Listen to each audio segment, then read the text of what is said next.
Those cats were fast as lightning. In fact, was a little bit frightening, but they fought with expert timing. They were funky Chinamen from funky Chinatown. They were shopping then up, and they were shopping then down. It's a nation, China's heart, and everybody knew the part. From a fainting to his lip, and kicking from the hip, everybody was kung fu fighting. Those cats were fast as lightning.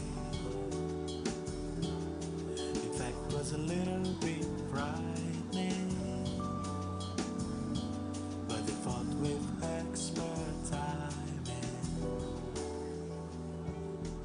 There was Funky Billy Chin and little Sammy Shawn. He said, "Here comes the big boys, let's get it on." We took a bowl and made a stand, started swinging with the hand. The sudden motion made me skip. Now we're into a brand new trip. Everybody was kung fu fighting. Those cats were fast as lightning. In fact, it was a little bit frightening, but they did with expert timing.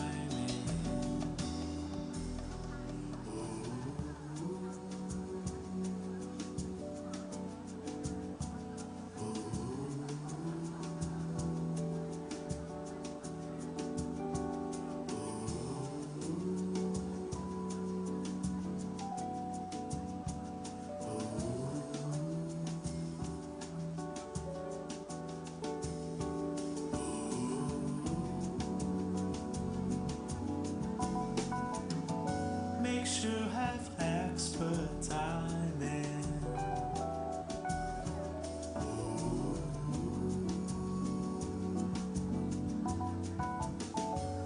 You gotta be fast as lightning.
Olá, bem-vindos novamente ao encontro, nosso grande finale. Eu sou Antônio Góes, colunista do Jornal o Globo, do canal Futura, e nós vamos agora ter a palestra magna do sociólogo Zygmunt Bauman, leitura básica em currículos de diversas instituições de educação por todo o mundo. O sociólogo polonês, radicado na Inglaterra, é um dos intelectuais mais respeitados e produtivos da atualidade. Autor do best-seller Amor Líquido, que trata a ideia da liquidez como característica das fragilidades e a perda nos valores nas relações contemporâneas, ele veio ao Brasil especialmente para a Educação 360. Aos 89 anos, dá aulas na London School of Economics, ministra palestras e publicou mais de 40 livros. Só no Brasil já vendeu 350 mil exemplares. Para o evento fará agora uma palestra exclusiva, Desafios Líquidos Modernos para a Educação. E eu lembro que quem quiser fazer uma pergunta, em português ou inglês, basta escrever e depois a gente vai ter uma sessão aqui de perguntas e respostas. Então, eu chamo agora ao palco Zygmunt Bauman.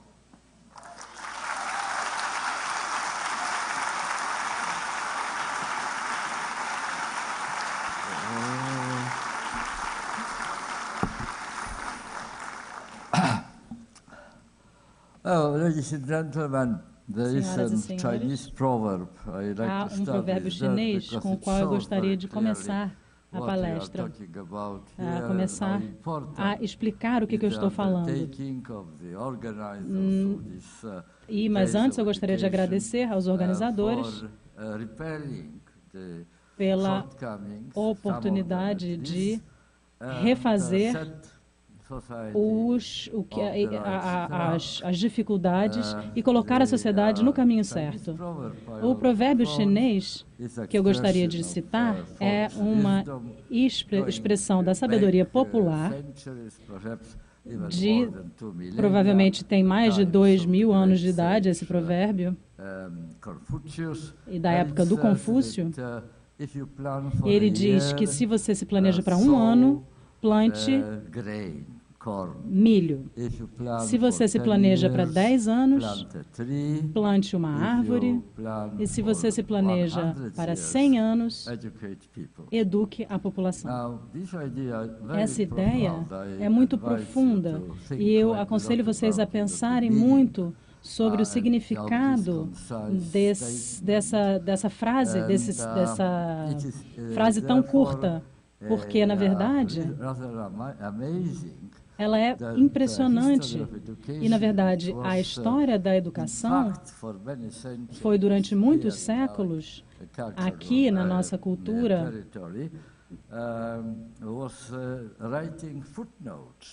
foi simplesmente escrever notas de rodapé para essa frase que eu acabei, para essa citação que eu acabei de fazer. E não estar... Esse, na verdade, foi o princípio subjacente a grande parte, ou, na verdade, todas as formas de educação, e, na verdade, mudou só há cerca de 30, 40 anos atrás. Na verdade, diz respeito a toda a história da educação. E lembrar-se dessa citação, desse princípio chinês, é ainda mais importante hoje, exatamente porque, recentemente, por várias décadas, foi ou esquecida completamente, ou, se subconscientemente absorvida, foi ignorada. O que nós nos deparamos agora é uma crise da educação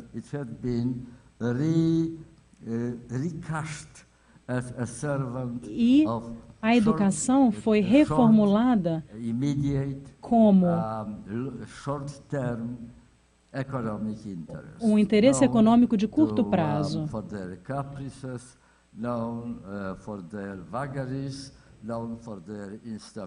conhecida pela vagarosidade, pelas tensões e pela instabilidade, e não direcionada a direcionar e guiar a forma como nós organizamos nosso processo educacional.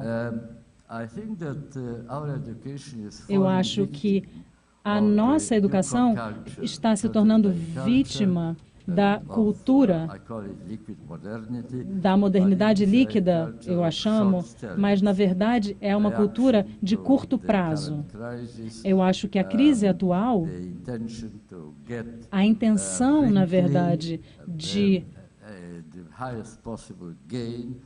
receber o maior ganho possível, o mais rápido possível, e não pensar sobre as consequências de longo prazo. Poderiam ser. Essa é a substância da crise contemporânea da educação. E essa crise específica é diferente de várias outras que acompanharam a história da pedagogia, da educação, num significado muito amplo da palavra. E eu tenho 1 hora, ou até mesmo menos do que isso, agora eu tenho 53 minutos, de acordo com a tela ali.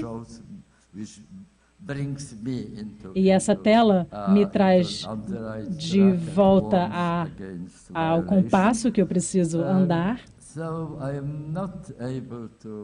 Então, eu não vou poder apresentar o argumento completo, na verdade, a explicação completa da origem dessa crise.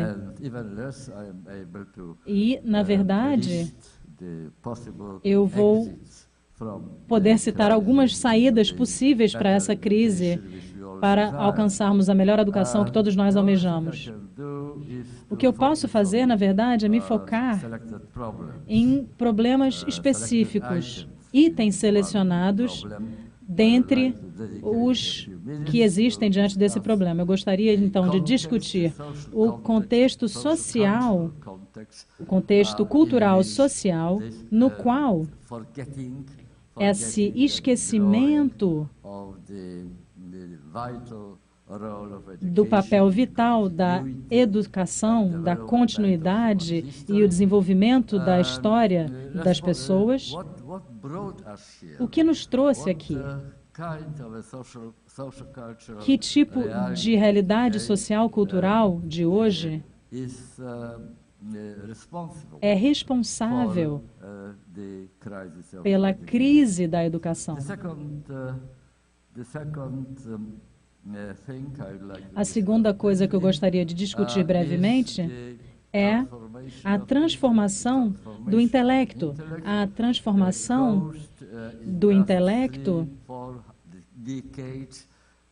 que aconteceu nas últimas 3 décadas. Não totalmente causada por, mas ligada à nova organização das relações intelectuais com o mundo e também causada pela introdução da nova tecnologia de pensar, de perceber e memorizar. E, por último, eu gostaria de me focar no impacto, os possíveis impactos sobre o sistema educacional atual de outros problemas que estão diante da sociedade na qual vivemos. Então, vou começar com o primeiro tópico que eu mencionei. Qual é a mudança mais importante que afetou a nossa forma de viver em conjunto e que afetou as relações entre as pessoas, a unidade das pessoas e causando conflito e etc. Roberto Esposito, um grande filósofo italiano, apresentou um conceito e alguns termos que são úteis para nós pensarmos sobre essas mudanças importantes. Alguns conceitos, por exemplo, comunitas e imunitas. Ele sugeriu que nós estamos passando, e já passamos, na verdade, do estado em que estávamos organizados como seres humanos e funcionamos nesse arcabouço de comunidade a qual nós pertencíamos, para o estado de imunitas. A comunidade, senhoras e senhores, é uma situação que demanda, estar em sociedade. Demanda que você ouça, demanda que você tenha um código de comportamento, de crenças, que a comunidade seleciona como adequado, ou que atende aos valores, como os filósofos da Grécia diziam que representam a beleza, a verdade, e você precisa obedecer isso justamente. Se você pertence a uma comunidade, você precisa se manter a par desse conjunto de valores. Então, você precisa estar dentro dessa comunidade, você pertence a essa comunidade. Imunitas significa retirar,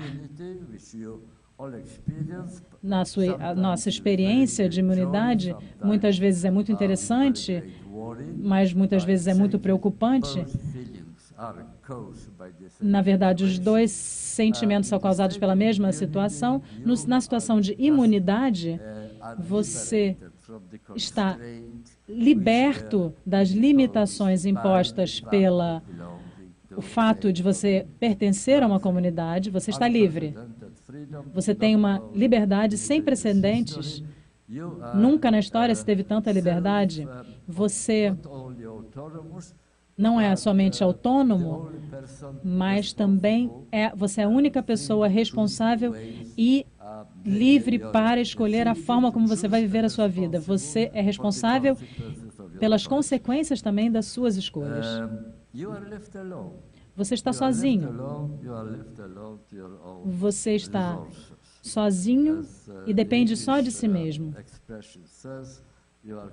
Você está condenado a mexer o seu próprio caldo. Como o grande sociólogo insistia, ou que continuava a nos lembrar, que agora, cada indivíduo, aqui, nós temos uma coleção de indivíduos e cada um é uma pessoa separada e cada indivíduo espera-se que cada indivíduo encontre soluções individuais para problemas socialmente produzidos. Essa é uma grande mudança, é uma mudança tremenda. E nos dá um sentimento de liberdade, de libertação. Finalmente eu posso decidir sozinho que tipo de pessoa eu quero ser e eu posso auto-identificar-me e eu posso auto-reidentificar-me, eu posso selecionar minha própria companhia, eu posso...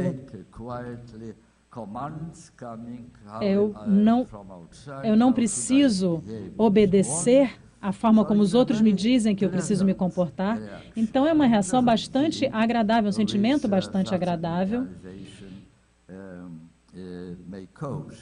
que essa situação pode causar. Por outro lado, há um preço que está ligado a essa libertação, e esse preço é... E ele é cada vez mais evidente. Há uma discrepância cada vez mais evidente entre a grandiosidade da tarefa de viver e a responsabilidade de cada indivíduo de achar a solução para os problemas sociais. A grandiosidade dessa tarefa de vida e a mediocridade dos recursos que cada indivíduo possui para poder implementar ao longo da vida os ideais e os desejos e o tipo de visão que criam para a própria vida.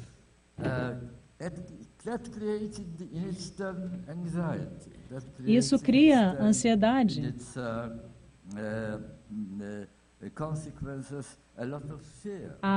Uma das consequências é o medo também. Medo de estar sozinho, medo de ser deixado só. De não ser capaz de fazer, de não ter recursos, se não ter possibilidade de esperar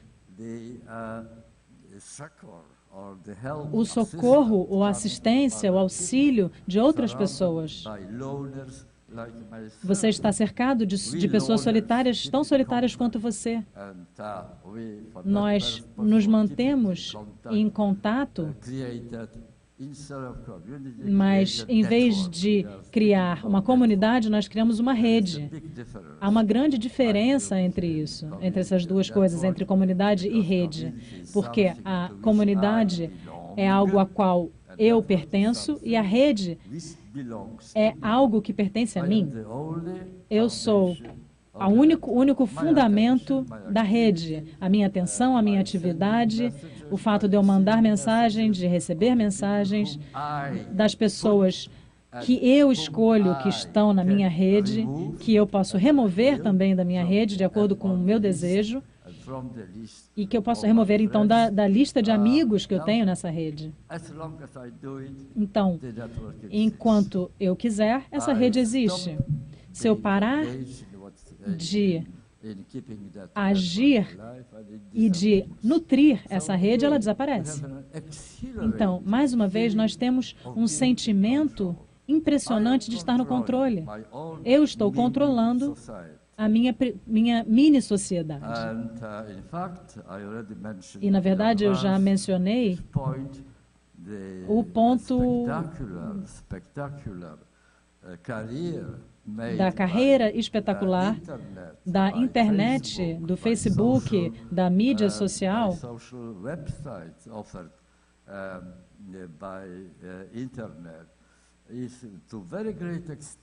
isso se deve, em grande parte, exatamente por esse ponto. Ele fornece um tranquilizante para a nossa ansiedade, nossa preocupação, nosso medo de que estejamos exilados, abandonados, forçados a estarmos sozinhos, a contar somente com nossos meios, as nossas forças, talentos, conhecimento e os meios materiais que nós temos para resolver problemas, que são indispensáveis para sermos, de fato, donos dessa nova liberdade que nós ganhamos. A internet funciona como um tranquilizante e a internet também fornece, senhoras e senhores, uma certeza. Na verdade, um abrigo, na verdade, proteção dessa vida offline. Uma vida em que você participa, sempre que você entra nessa coisa, sempre que você encontra com seus colegas de trabalho, sempre que você leva seus amigos, seus filhos para a escola, você entra o mundo offline. E há muitos problemas que você tenta resolver com seus recursos individuais, e aí você tem o abrigo da internet. Lá, de fato, você usufrui da ilusão, talvez, mas, de qualquer forma,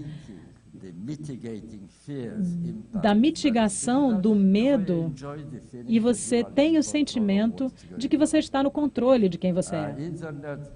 A internet foi criada e mantida por duas atividades, que uma é a conexão e a desconexão. Ambas são igualmente importantes para se sentir seguro. A internet oferece a facilidade, uma forma confortável de se conectar e se desconectar, que está completamente ausente da vida offline. Quando você passa da comunitas para imunitas, você tem uma necessidade muito profunda desse tipo de abrigo, de proteção da vida cotidiana. Essa é uma das razões mais importantes pelas quais os serviços da internet foram abraçados de forma tão alegre e de forma tão rápida. Agora, eu gostaria de citar nesse contexto um outro pensador contemporâneo, Michel Serres, da França. Ele recentemente publicou um livro chamado em francês Petite Pouchette, e em inglês a tradução é Thumbelina, que fala a respeito de uma teoria baseada em uma teoria bem ampla que resultava em perceber que um novo tipo de ser humano estava nascendo nesse período de tempo que nos separa da década de 70. Que novo tipo de ser humano seria esse? Ele chamava de Thumbelina, uma personalidade dos contos de fadas que provavelmente foi lido para nós quando éramos crianças, provavelmente você conhece. E eu, de forma bem breve e organizada, então, a Thumbelina agora seria a filha da fantasia, que é uma realidade que é apresentada como realidade, na verdade, pela própria tecnologia da informática, pela rede da web. E hoje, todos têm acesso a todas as pessoas através do seu celular. Sim, teoricamente você pode mandar uma mensagem para qualquer lugar do mundo. E com o sistema do acesso ao GPS, é possível ter acesso ao seu próprio endereço, ao seu próprio lugar. E com a internet, há todo tipo de conhecimento. Mas o resultado de tudo isso é inesperado. Xerez, pessoalmente, diz que, pensando nos principais códigos dessa transformação, e ele não fala de uma morte de ideologias, mas de uma morte do sentimento de pertença, que é recrutado por essas mesmas ideologias. A morte do pertencer e desse sentimento de que eu estou sozinho no mundo, eu estou sozinho para organizar a minha própria vida, sobreviver e seguir adiante. E agora ela cria uma tendência geral que nós podemos ver em todos os níveis da sociedade, uma tendência à uma suspeita mútua, crítica e indignação. E isso também está relacionado à competição, quando 100 pessoas estão concorrendo por uma mesma vaga de emprego e somente uma delas será a sortuda que vai obter a vaga. E quando finalmente você consegue o emprego e chega naquele escritório ou chega na sua fábrica, você recebe aquele emprego e descobre que aquele emprego é muito frágil e que sistematicamente, em pouquíssimos meses, vai existir uma nova rodada de racionalização e de nova terceirização, de novas contratações, reduções no tamanho da folha de pagamento, custos econômicos, etc., cortes, e é uma questão de sobrevivência, sermos sempre vigilantes e termos essa desconfiança uns dos outros. E os nossos supostos amigos, que em algum momento eram uma questão estável da modernidade, agora precisam estar em posicionamentos diferentes e precisam ficar unidos ombro a ombro, porque estão na mesma condição, somente para defender e utilizar o poder que advém da solidariedade, e eles lutam e ganham coisas como, por exemplo, o direito ao acordo coletivo de emprego, onde todos eles estavam dispostos a fazer greves e protestarem, e então eles conseguiam protestar contra, por exemplo, salários pequenos ou contra demissões de colegas. Isso era solidariedade, um por todos e todos por um. Mas, em vez disso, o que nós temos é a atmosfera dessa desconfiança mútua e da concorrência. E se vai entrar no próximo nível de redundâncias, todos os seres humanos racionais prefeririam que uma outra pessoa fosse atingida e não eles mesmos sofrerem aquele golpe. Então, o abrigo e o tranquilizante que a internet se torna, mas ela não é bem-sucedida a longo prazo. Essa operação como tranquilizante e como abrigo, nós já falamos do papel do abrigo, eles só estão criando ilusões de que essa capacidade elevada e irritante, cansativa dos problemas que nós encontramos na vida foram revolucionariamente resolvidos. Você vai ter que voltar à rua, vai ter que descobrir o que está acontecendo. Boa parte da pesquisa social a respeito da maneira com a qual a Tombellina está utilizando as oportunidades que são oferecidas pela internet para acessar todos os lugares, acessar as pessoas e todo tipo de conhecimento, como é que de fato estão sendo utilizados? Bem, essa pesquisa social mostra que estamos utilizando a internet justamente como abrigo. Estamos tentando criar algo que seja confortável, uma zona de conforto a partir da qual os estrangeiros, o outro, pessoas que não são como nós, pessoas que não pensam como nós, ficam eliminadas. Elas não estão presentes ali. E existe como se fosse um condomínio fechado, onde os ricos tentam morar para impedir aqueles que querem invadir, pessoas que não são desejadas naquele lugar, cuja presença não é desejada e que podem acabar incomodando a segurança deles. A zona de conforto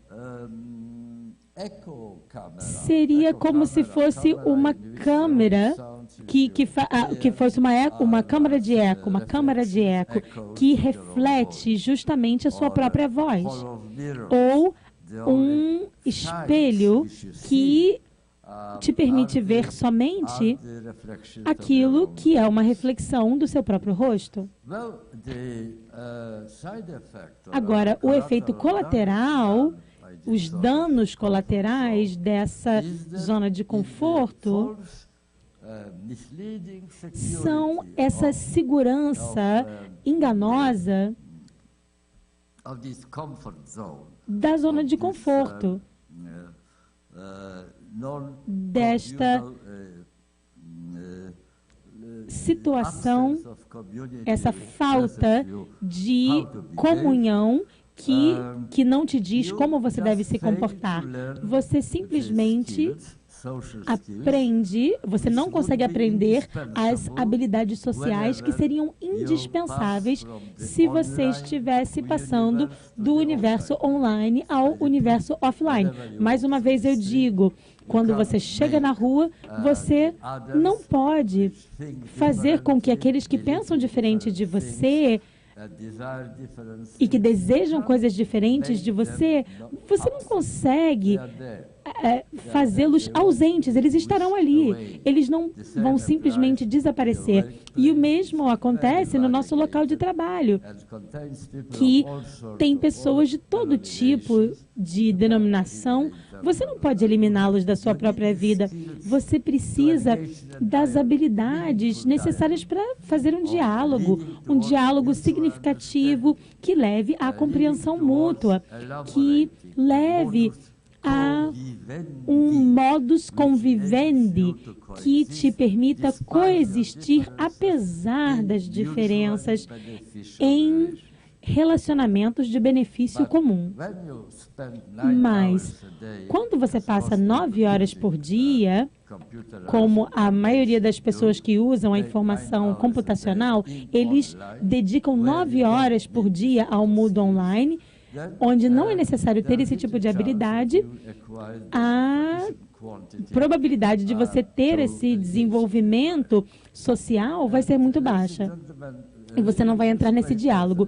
E, senhoras e senhores, vocês passam muito tempo ouvindo as notícias na televisão e vocês sabem o que está acontecendo hoje no mundo, que já está acontecendo há muito tempo, mas recentemente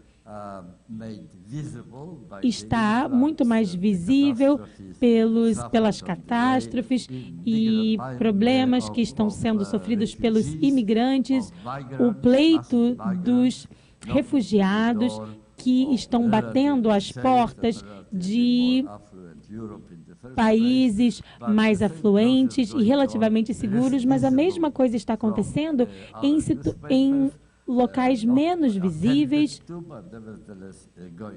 que ainda assim estão presentes, e no continente africano, em muitos lugares da Ásia também.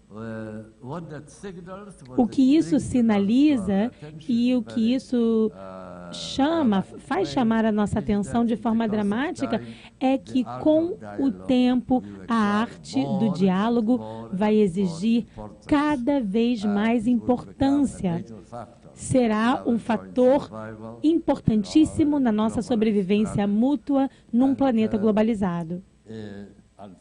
E, infelizmente, a experiência dos pesquisadores que têm investigado essa situação é que, até agora, nós não temos conseguido andar consistentemente nessa direção. Um outro aspecto desta nova tecnologia que desenvolveu uma forma paralela de desfazer as estruturas sociais antigas e individualizou a condição humana, privatizou a condição humana. Um outro aspecto e um outro dano colateral que é informado é muito bem percebido pelos psicólogos sociais e psiquiatras, é que estamos perdendo certas habilidades, qualidades, que, para que a educação seja bem-sucedida, são importantes, porque é uma condição sine qua non. Sem eles, a educação não será bem-sucedida. E quais são essas qualidades? Bem, a primeira é a atenção. Isso já foi demonstrado que a capacidade de manter a atenção é muito pequena. Nós não conseguimos nos concentrar durante muito tempo. Havia diversas expressões a respeito dessa experiência. Eu quero citar algumas delas. Bruce Friedman, professor da Faculdade de Medicina de Michigan, falou: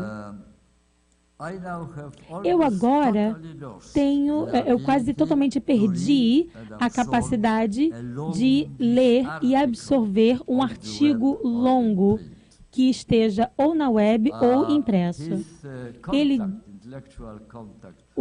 Ele disse que o seu contato intelectual com o mundo, e ele mesmo definiu como tendo uma qualidade staccato, sabendo como o staccato é diferente da sinfônica, da harmonia sinfônica. E eles confessam publicamente: eu não consigo ler Guerra e Paz mais, não consigo mais. E é uma parcela pequena do nosso cânone cultural que precisa ser lido, mas hoje em dia, conseguir ler da primeira página até a página 780 é virtualmente impossível. para uma pessoa. Manter a atenção. Estamos praticando o multitasking, multitarefas, fazermos várias coisas ao mesmo tempo, em vez de só termos um objeto eletrônico.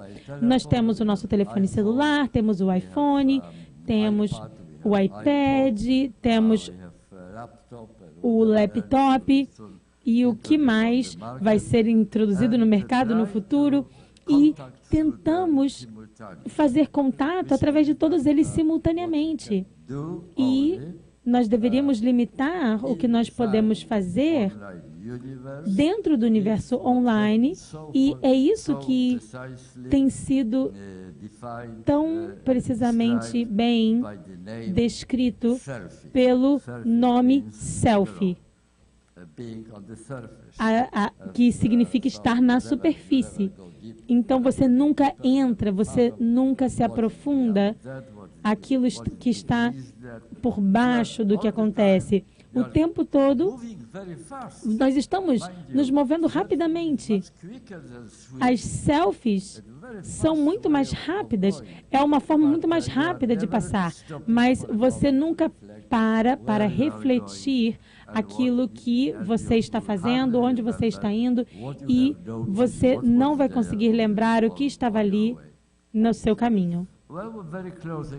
Bem, agora estamos mudando, saindo da atenção, e vamos falar do problema da consistência, da nossa capacidade de trabalhar com atividades de longo prazo, a constância.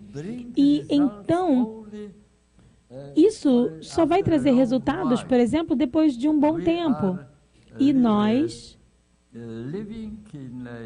estamos vivendo numa cultura que é muito simbolizada pelo café instantâneo. Se você faz café instantâneo, você simplesmente coloca uma colher de pó de café, coloca uma xícara de água fervendo e você já concluiu a sua tarefa. Ele está pronto para o consumo. Os resultados são imediatos. Todos queremos que as coisas sejam feitas agora. Se você está conectado no seu laptop ou no seu desktop e ele demora mais de 1 minuto para conectar com a internet, você fica furioso. Provavelmente você gostaria de jogar o seu laptop fora. E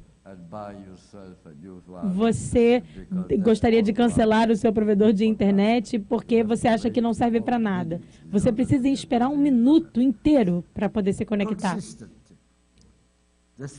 A constância é o terceiro elemento que está em crise ou está em perigo, que é um desafio muito grande para a educação contemporânea, é a capacidade de termos um pensamento linear.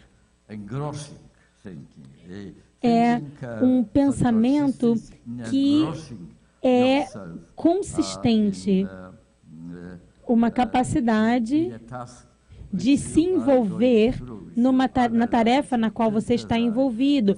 Você vai sintetizar, coletar, reciclar a informação que está obtendo. Está fazendo a sua pesquisa, descobrindo novas informações. Mas o pensamento linear, ele vai de uma linha, de um ponto para o outro da linha, e é guiado através da tarefa que você selecionou, uma tarefa a longo prazo. Bem,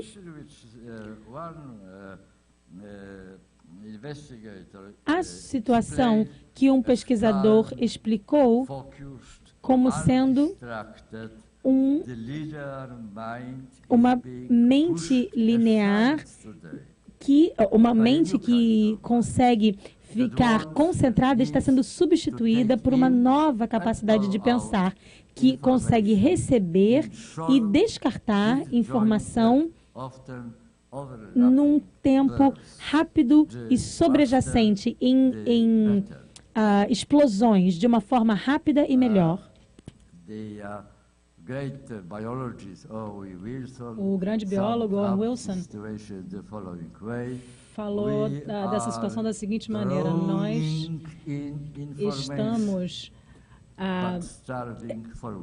estamos nos afundando em informação, mas nós estamos sedentos por sabedoria. Temos muitas informações acumuladas na internet, mas nós não temos sabedoria, não temos conclusões. Saber de fato o que você está estudando é algo que nós não conseguimos fazer. O pensamento linear é tremendamente importante para alcançar esse objetivo.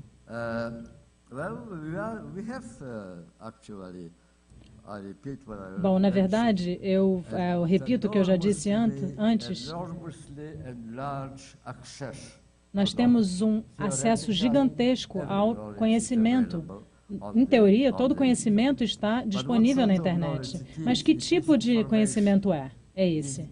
Ele é uma informação desconectada. São pedaços, fragmentos. São snippets. E, além disso, a mídia da internet, o meio de comunicação da internet, tem o interesse de interromper a nossa concentração. O Google admite, os gestores do Google admitem que eles fazem o software deles para nos forçar a clicar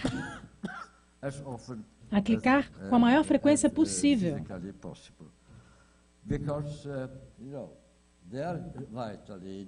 Porque eles têm um interesse vital no nosso clique, sem pensar no que nós estamos clicando, porque, de acordo com a quantidade de cliques que são feitos pelo usuário de um determinado site, depende a renda dos anunciantes que escolhem anunciar naquele site. Então, se o número de cliques vai justamente gerar a renda daqueles anunciantes. Então, isso transforma a relação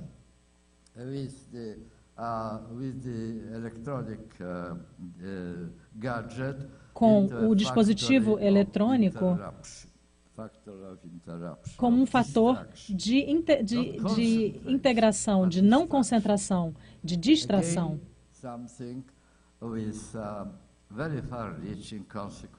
Isso tem consequências muito grandes para a ideia da educação.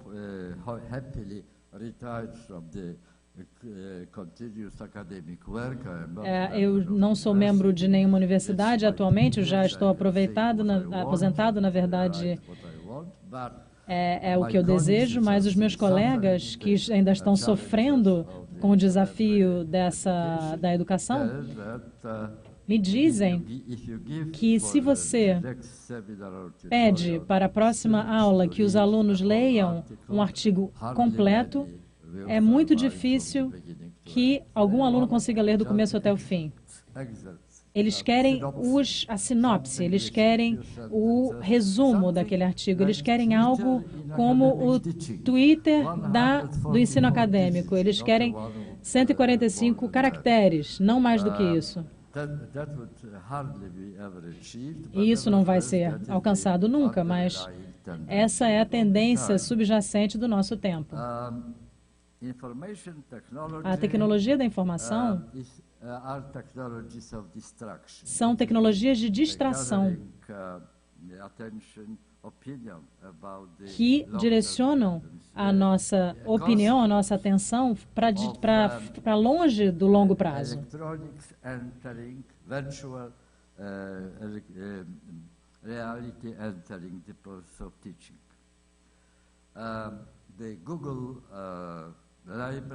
A biblioteca do Google, que o Google declara ser a maior biblioteca do universo, na verdade, não é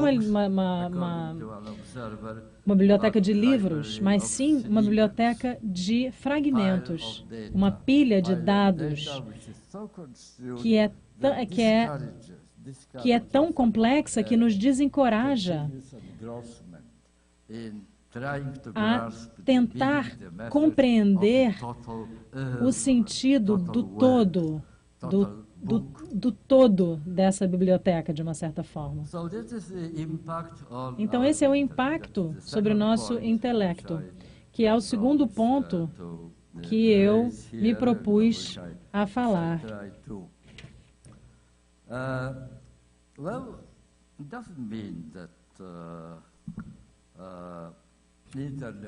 Isso não significa que a internet seja algo prejudicial à sociedade. Na verdade, abre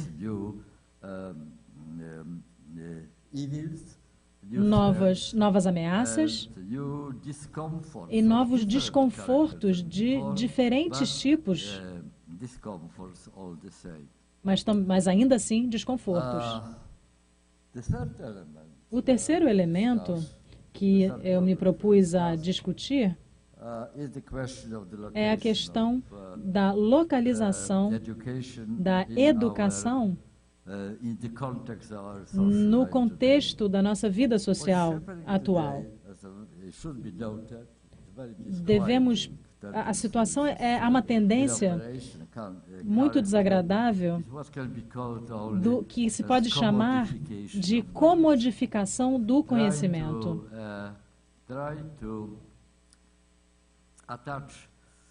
Tentar colocar uma etiqueta de preço no conhecimento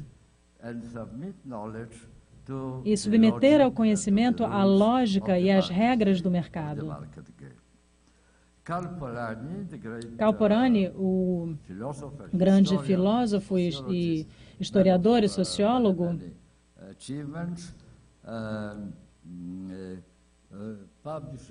publicou um livro há 100 anos com o título de Grande Transformação e analisou o começo da Revolução Industrial e do capitalismo, o começo da modernidade, e concluiu que todos os elementos, todos os problemas, todas as moléstias da sociedade contemporânea eram inatas a muitas soluções que nós aplicamos, é justamente a existência de questões que não podem ser transformadas em commodities. E o conhecimento é uma coisa desse tipo. Na verdade, o trabalho também não pode ser comodificado desta forma também. Porque não é um pedaço de coisa que pode ser vendido como outras commodities e que você paga o preço e leva para casa. E depois você pode destruir usá-lo ou não usá-lo. O trabalho é algo que é intrinsecamente conectado com o humano. Então, você não pode comprá-lo, porque é inseparável da condição humana. Um raciocínio similar foi aplicado a outras entidades que não se adequam a essa transformação em commodities.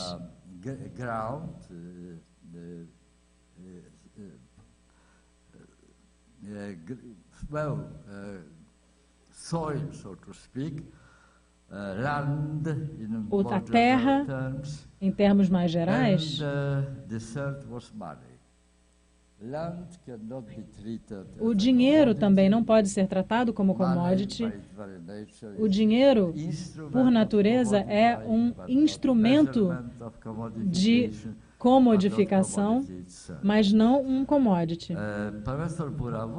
O professor Buravoy, que recentemente foi presidente da American Association of Communication, apresentou soluções modernas. O conhecimento também não é um commodity, mas está sendo comodificado. Porque, por exemplo, as pessoas precisam pagar para ter o privilégio de estudar na universidade e o preço da educação está subindo. De acordo, por exemplo, com as estatísticas do estado da Califórnia, na década de 60, uma pessoa de 18 anos que morando na Califórnia podia ter uma educação incrível em qualquer uma das universidades da Califórnia por um preço baixo.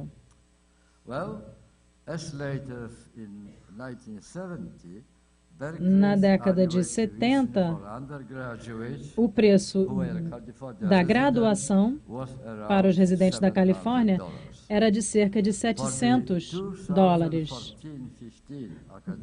No ano acadêmico de 2014-2015, o preço da educação em nível superior para a Califórnia era de cerca de $12.000. $12.973, e as pessoas de fora da Califórnia, $22.878. Então, de acordo com o cálculo da própria universidade, o custo total de passar um ano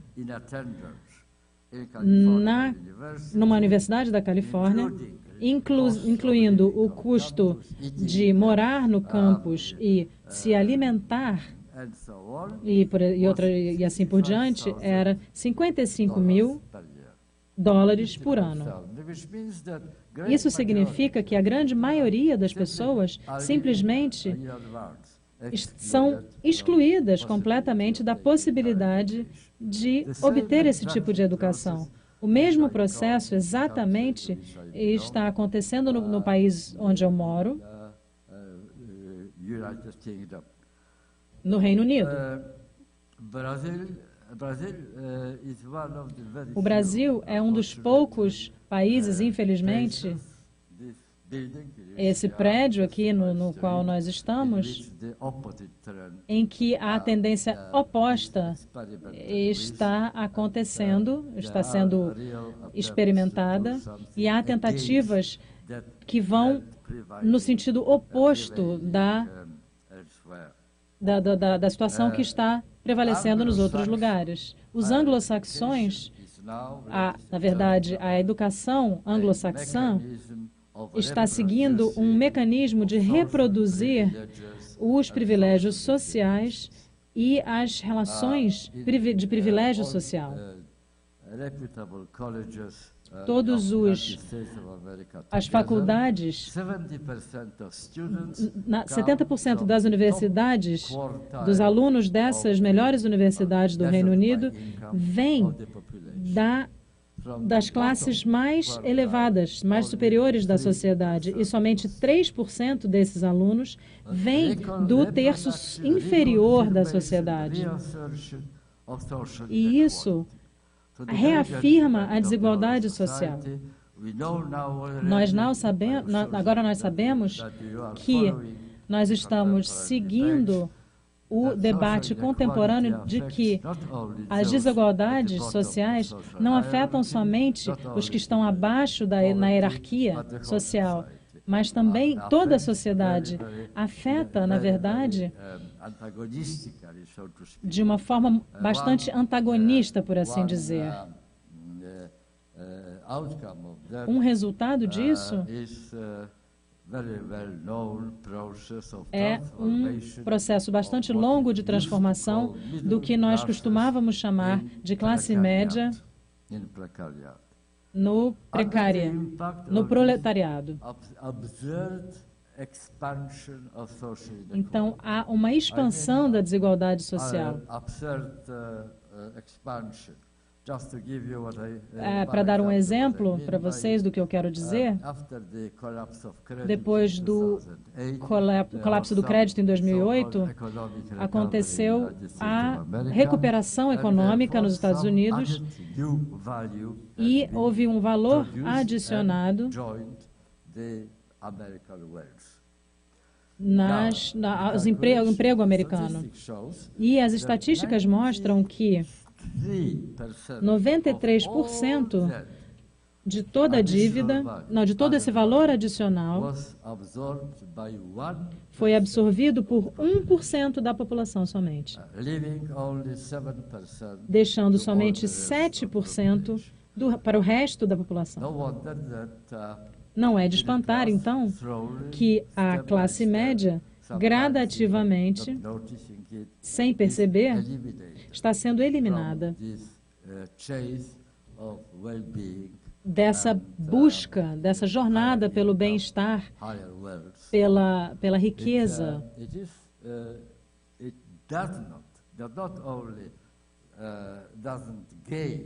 Não é que não se ganhe não é que não se faça parte do crescimento do PIB, mas é que o trabalho árduo não é capaz de, através do trabalho árduo, não são capazes de acumular o dinheiro necessário para a própria sobrevivência. Então, a desigualdade social afeta a todos. Pelo menos é o que dizem 99% é o que dizem as pessoas de Wall Street para 99% da sociedade. Para onde irá a educação? Em que direção? A forma, o caminho representado por esse edifício onde nós estamos ou pela educação anglo-saxã? Não vai ser resolvido, o resultado não vai acontecer de uma forma. Nós não vamos conseguir fazer isso sem pensar nos efeitos dessa mudança contemporânea que vem acontecendo. O fato da educação estar sujeita aos interesses do mercado não ajuda em nada, porque, como eu mencionei anteriormente, a educação, senhoras e senhores, não é um investimento para esse ano, nem para os próximos 10 anos, mas sim para os próximos 100 anos. Na verdade, educar as pessoas, o que nós estamos fazendo agora, a forma como nós estamos lidando com a educação, irá afetar os seus filhos, os seus netos, os seus bisnetos que ainda nem nasceram. Então, sujeitar a educação a esse determinado projeto de sujeitá-la ao mercado está claramente não orientado ao bem social, mas sim à disparidade de lucro e ao mercado que é guiado por esse princípio do lucro. E não é uma decisão acertada. E não garante ou não torna mais provável que o papel da educação, que é, na verdade, o efeito que nós desejamos para a educação, que é alcançar o bem social. Bem, eu gostaria de deixar vocês com essa ideia e me desculpar por eu ter que diminuir o tempo da minha palestra, na verdade, devido à constrição de tempo.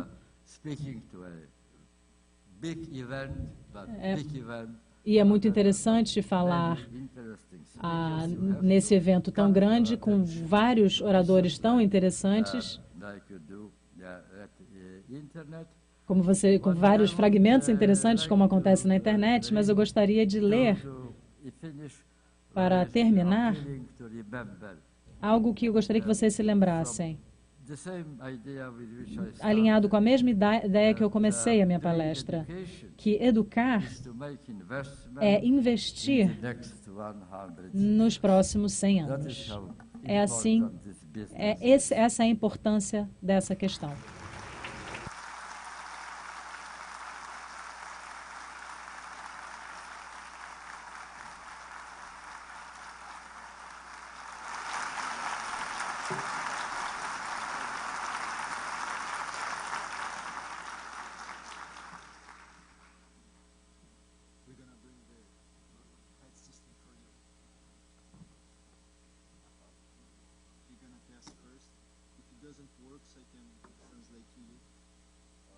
Qual é o canal?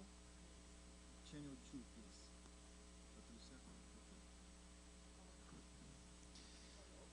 Alô, obrigado. O senhor está me ouvindo bem? Não? O senhor está me ouvindo bem? A tradução está funcionando? A tradução está funcionando?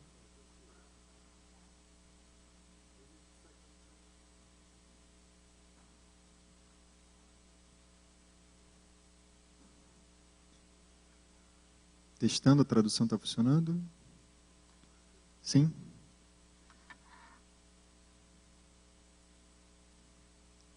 O senhor consegue me ouvir agora? Oh.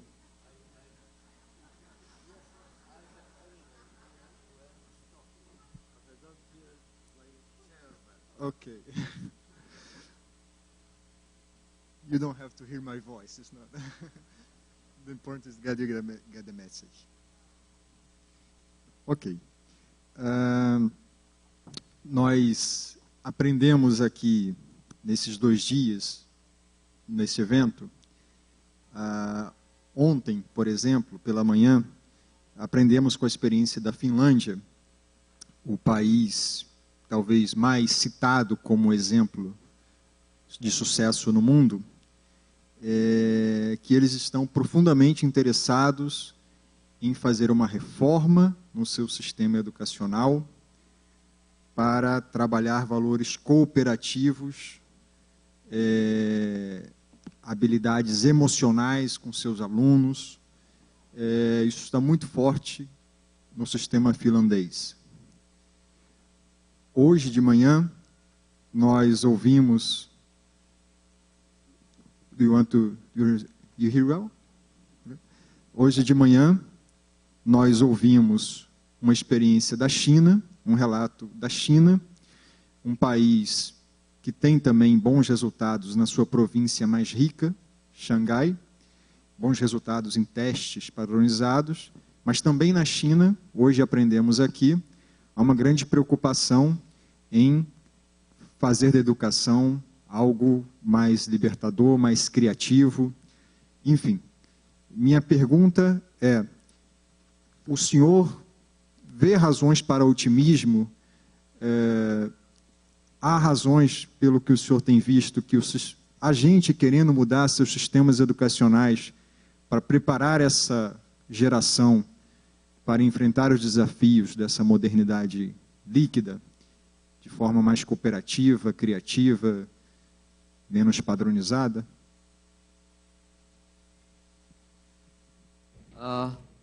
Bem, eu estava sugerindo, vou tentar explicar.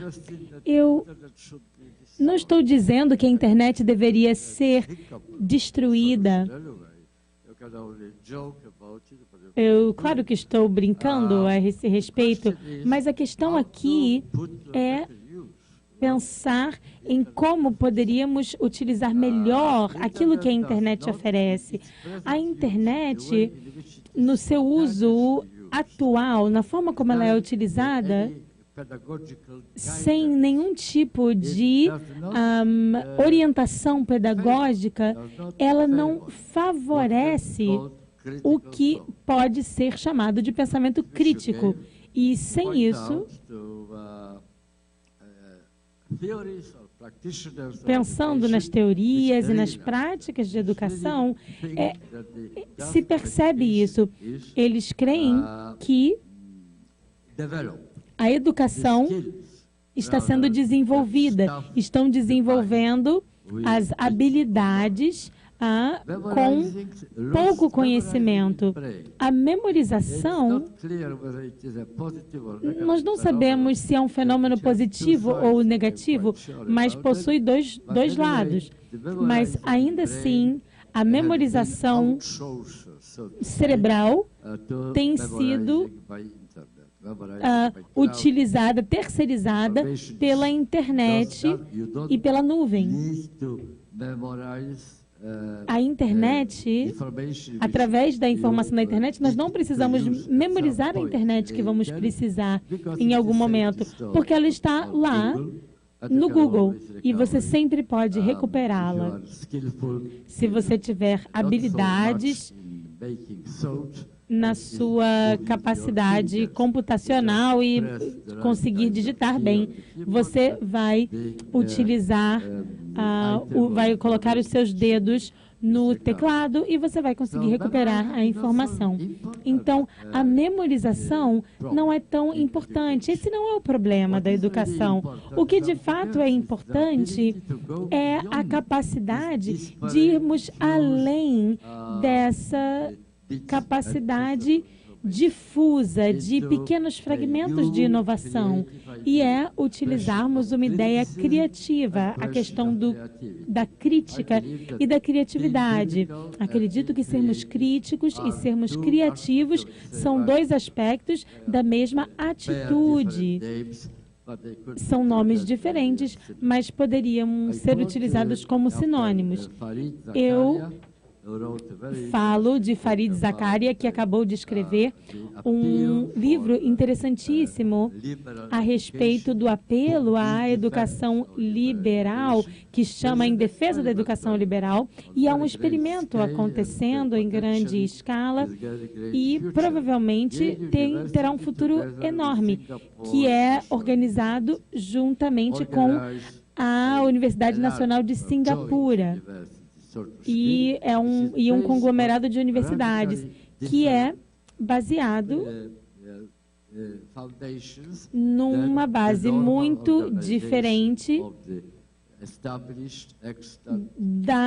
do nosso sistema educacional já formado.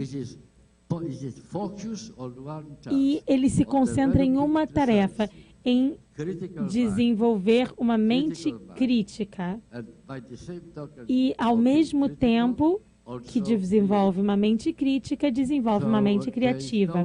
Então, não existe nenhuma divisão entre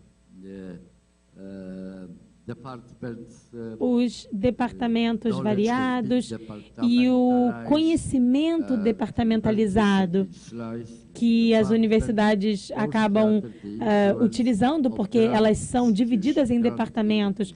Grandes instituições funcionam assim, cada uma só se relaciona consigo mesma e ela só dialoga com uma área específica. E eu vivi isso na minha vida. Eu tenho o luxo de não lembrar de algumas coisas que aconteceram, mas eu lembro que Rockefeller, a Fundação Rockefeller, doou diversos milhões de dólares na década de 40, e naquela época, diversos milhões de dólares tinham o mesmo valor que hoje tem os diversos bilhões de dólares.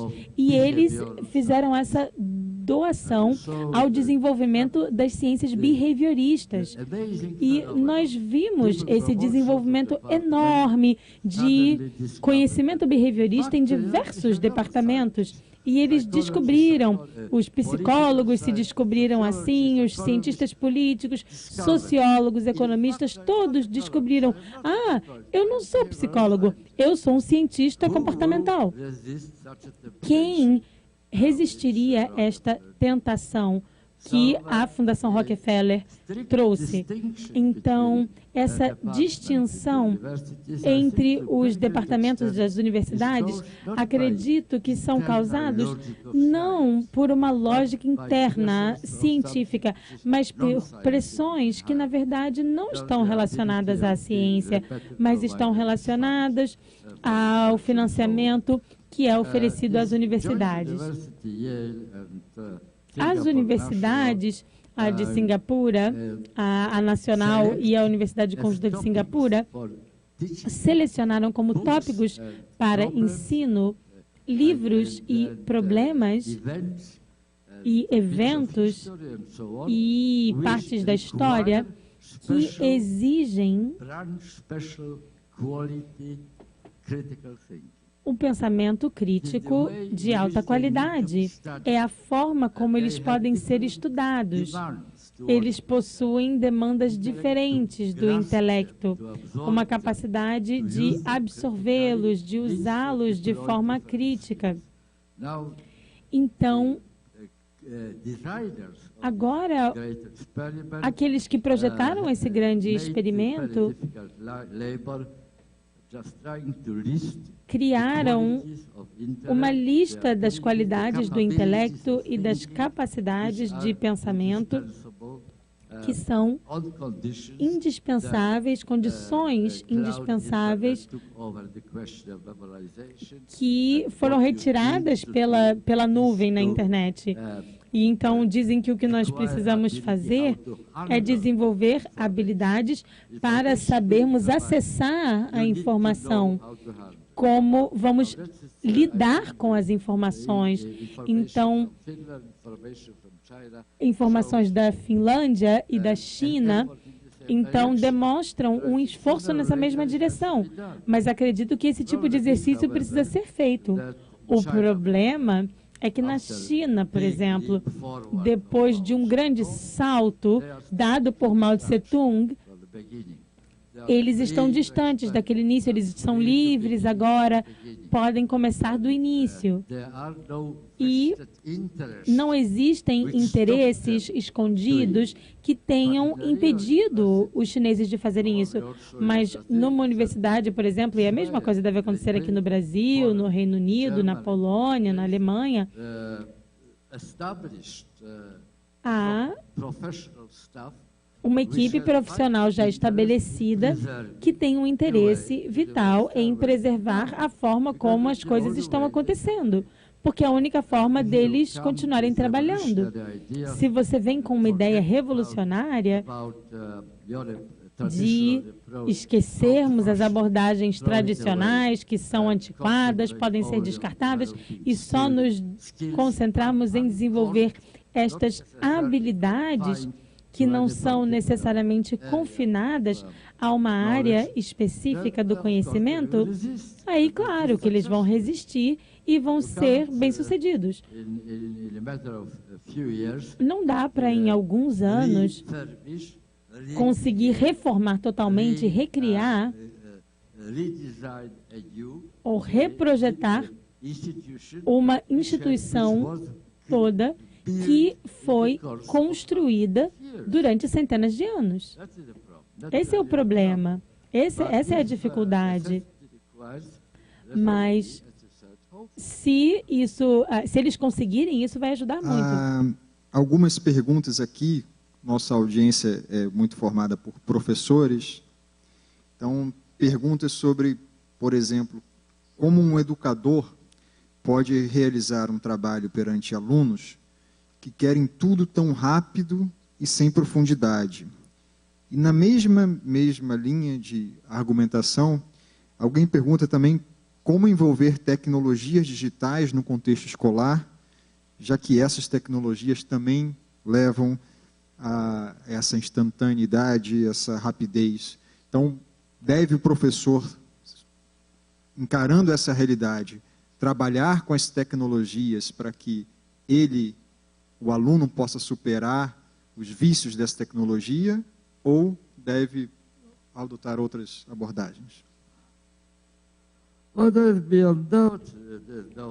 Bem, não existe alternativa a isso.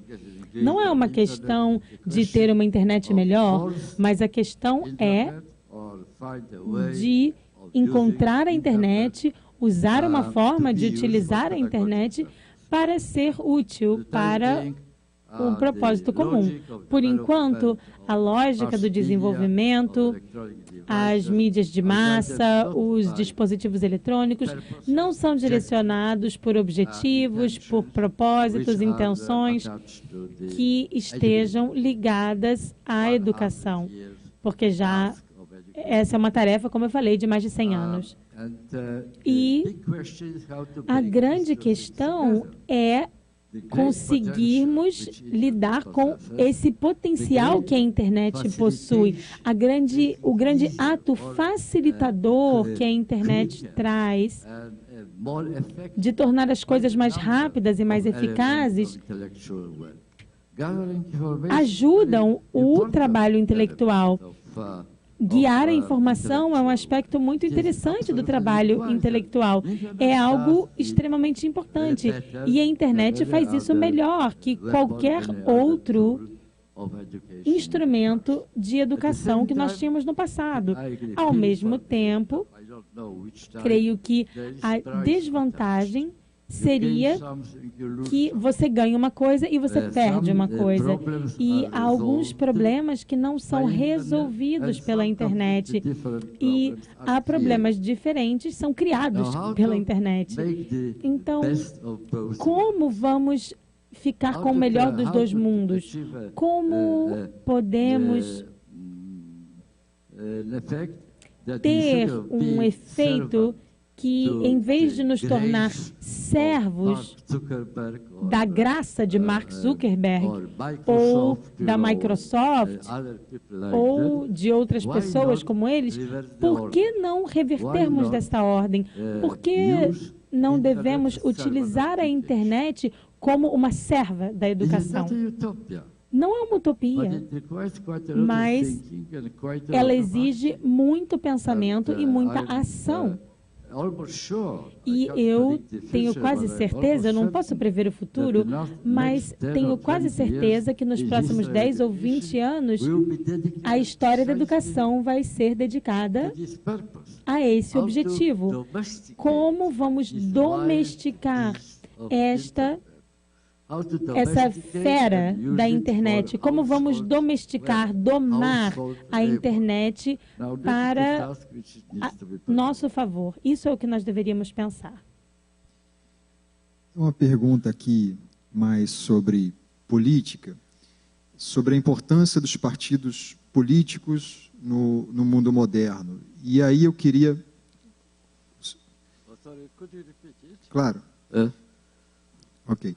Há uma pergunta aqui mais relacionada à política, sobre a importância dos partidos políticos no nosso mundo moderno. E me permita aqui contar uma história do Brasil, nossas manifestações de junho de 2013, que nasceram muito de mobilizações pelas redes sociais e assustaram todo mundo que estava aqui no Brasil. Eram mobilizações de massa, milhões nas ruas, protestando contra uma variedade de questões. Naquele momento das manifestações no Brasil, algo que ocorreu também em outros países, alguns cientistas políticos, já no meio das manifestações, avisavam: não há uma organização, não há uma liderança, não há um partido político, não há um sindicato por trás dessas manifestações. Isso não vai dar em nada sólido. De fato, depois, 2 anos depois, a gente não vê nenhuma liderança capitaneando aquele movimento. Porém, foi um movimento que transformou muito a sociedade brasileira e tem seus impactos. Então, trazendo um pouco essa história do Brasil, e retomando a pergunta aqui, qual o papel dos partidos políticos e de outras formas tradicionais de participação política nessa modernidade?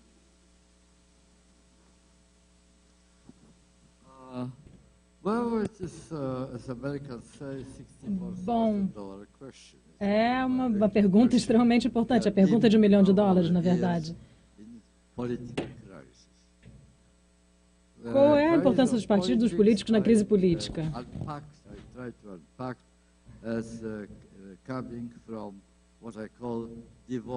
Eu tendo a atribuir isso ao divórcio entre os partidos políticos no mundo globalizado. O poder, no meu entendimento, é a habilidade de fazer com que as coisas aconteçam. A política é a habilidade de decidir que coisas vão ser feitas. A política esteve nas mãos das nações-Estado, dentro dos limites soberanos da nação-Estado, do Estado-nação, elegeram dar o poder e o poder político para reforçar o que estava acontecendo. Durante o curso da globalização, a soberania territorial do Estado-nação se tornou cada vez mais uma ilusão. E o custo dessa ilusão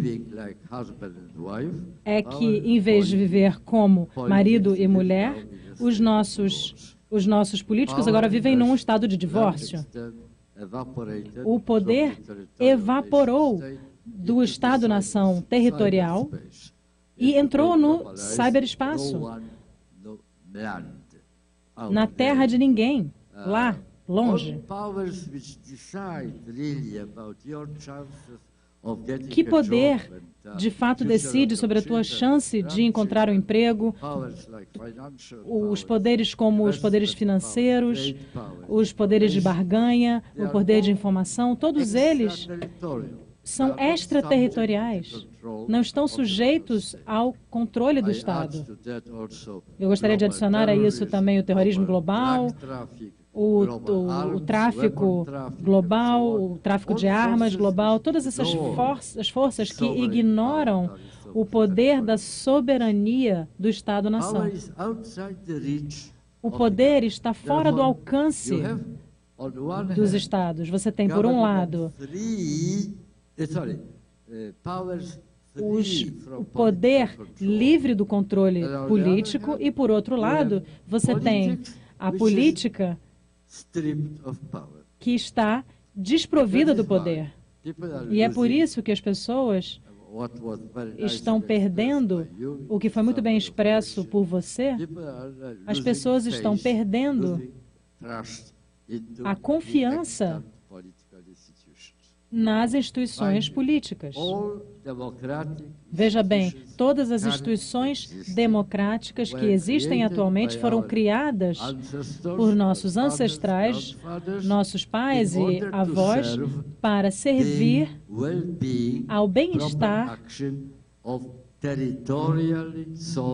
dos estados soberanos, dos estados-nação soberanos. Agora não são mais adequados à nossa condição de divórcio político e às outras condições de interdependência global. Foram instrumento de promoção de autonomia e não interdependência. Esse é o problema. Nós não temos, no nível global, nós não temos qualquer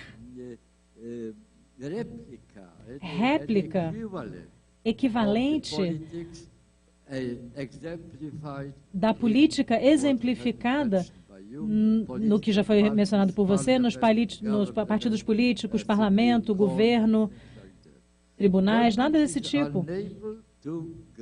Então, é impossível ter controle sobre o poder, que está fora do controle, não tem nenhum tipo de coleira, né? Está livre, liberto.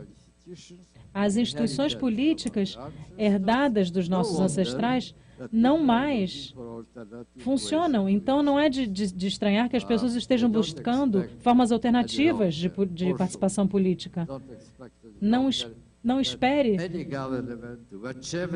que qualquer partido político vai conseguir mudar esse padrão. E há boas razões para que não esperemos que isso aconteça, porque, na verdade, os governos não são burros, não são corruptos, eles não são impotentes, mas eles são simplesmente desprovidos do poder e dos recursos para implementar as demandas dos seus eleitores.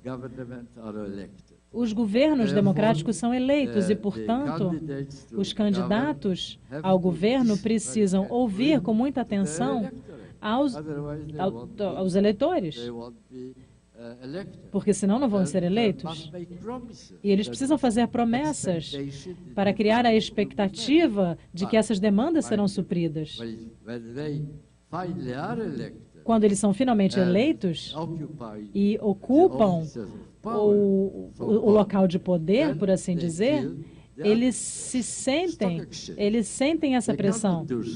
Eles não podem simplesmente fazer algo como a Grécia acabou de descobrir, agora da forma mais difícil possível. Eles não sabem o desejo da população. Na verdade, eles não sabem o que vai acontecer com a Bolsa de Valores, com as pessoas que que controlam a Bolsa de Valores. Eles não têm como lidar com a moeda local para preservar o país. E eles acabam aceitando uma política a qual eles de fato não aprovam. Então nós estamos buscando alternativas. As pessoas fazem protestos, ocupam praças públicas durante várias semanas ou meses.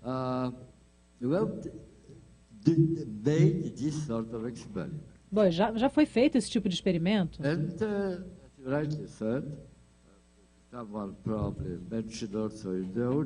E também foi um problema trazido pelo público. Esse movimento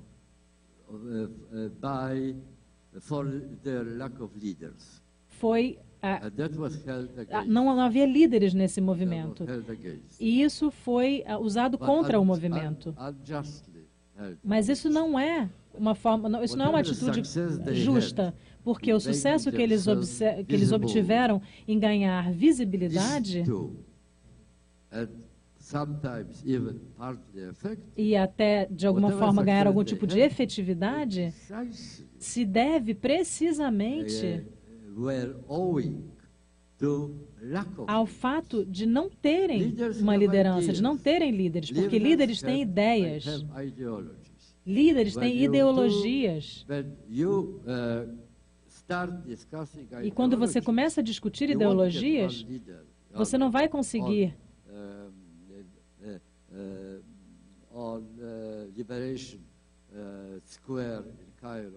ter um líder na Praça da Libertação no Cairo, por exemplo. Se você perder tempo discutindo, você não vai conseguir fazer nada. Qualquer sucesso que tenha sido obtido advém da suspensão, da discussão de qualquer tipo de programa político definitivo.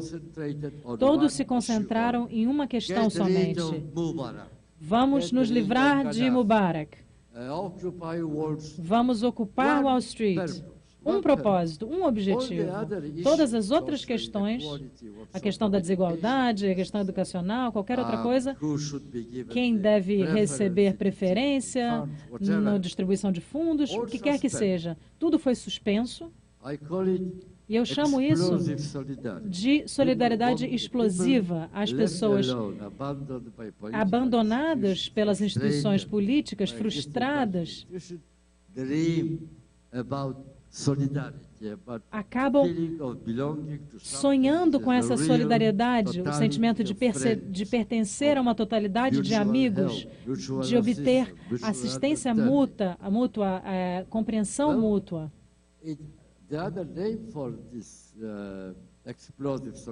Uma outra forma dessa solidariedade explosiva seria a solidariedade do carnaval, por exemplo. As pessoas são eleitas como... E todas as rotinas que acontecem na vida normal são suspensas nessa solidariedade de carnaval. E você, dessa forma, você se livra de toda essa frustração acumulada e depois você vai para casa no final do carnaval e aí você entra de novo nessa rotina de sofrimento, de problemas, de dificuldades da vida. É uma experiência de purificação. As manifestações dessa coisa de praça pública são exatamente experiências de purificação. As pessoas estão furiosas e descarregam essa fúria, ficam juntos, gritam os mesmos slogans. Milhares de pessoas em torno do mesmo ideal e prontos a unirem forças para lutar por um ideal. São purificadas das mesmas toxinas que estão acumuladas pelo próprio sofrimento individual de cada um. É claro que não houve consequências. É claro que não houve líderes. Não há líderes depois de uma explosão. É muito difícil conseguir fazer programas ou qualquer coisa concreta depois de uma explosão.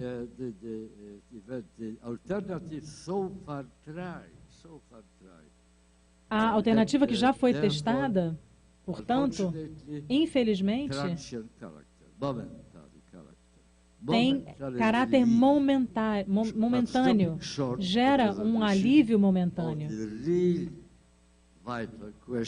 Mas a questão vital, que é como criamos um equivalente global das instituições democráticas dos Estados-nação.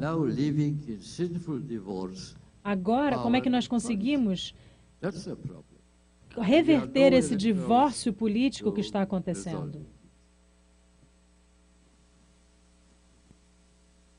Ok, uma última pergunta, bastante pessoal, mas algumas pessoas estavam curiosas para saber a sua visão pessoal, o que o senhor tem visto no Brasil nesses dias. O senhor, se eu não me engano, esteve há 40 anos aqui no Brasil, voltou agora.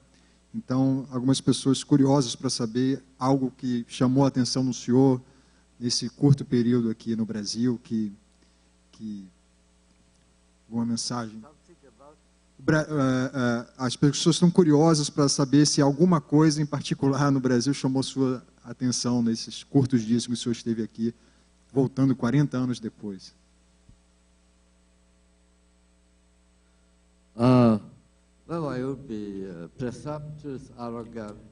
Eu seria irresponsável, arrogante e presunçoso se eu ousasse dizer que eu não me preocupo com os problemas brasileiros. Eu, de fato, não tenho autoridade para falar sobre isso, sobre o Brasil, mas o Brasil me atrai a atenção de várias formas, mesmo observando de longe. Eu passei alguns dias no Rio de Janeiro há 40 anos.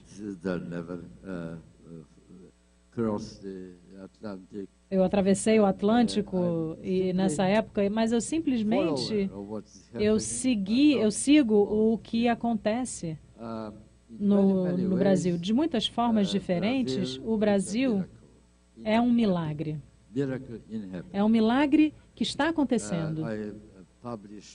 Eu publiquei um livro uma vez chamado Europa, uma aventura não terminada, não concluída.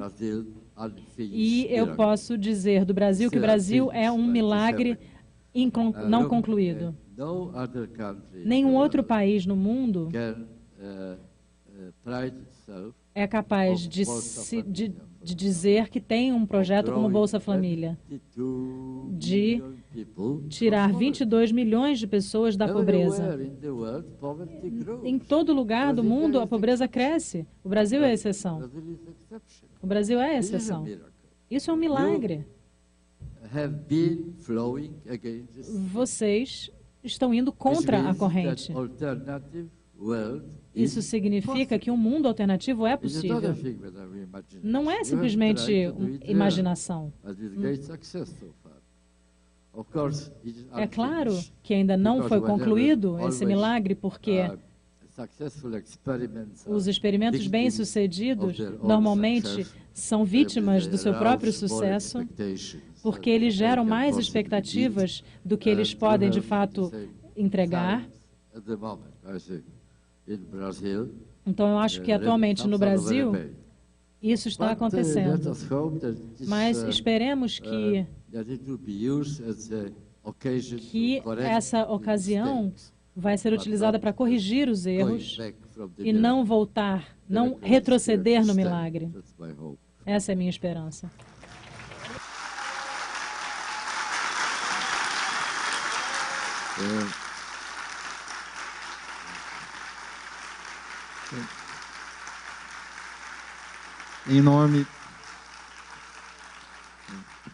Em nome dos organizadores do evento, acho que em nome de todos aqui, eu quero agradecer muito a presença do senhor.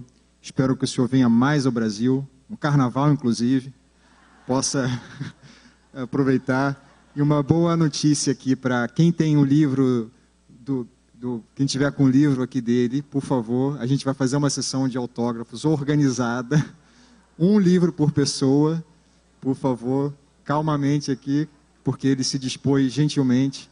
Muito obrigado a todos. Obrigado.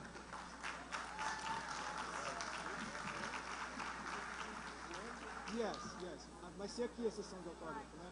Yes, we can stay here. Do you want to...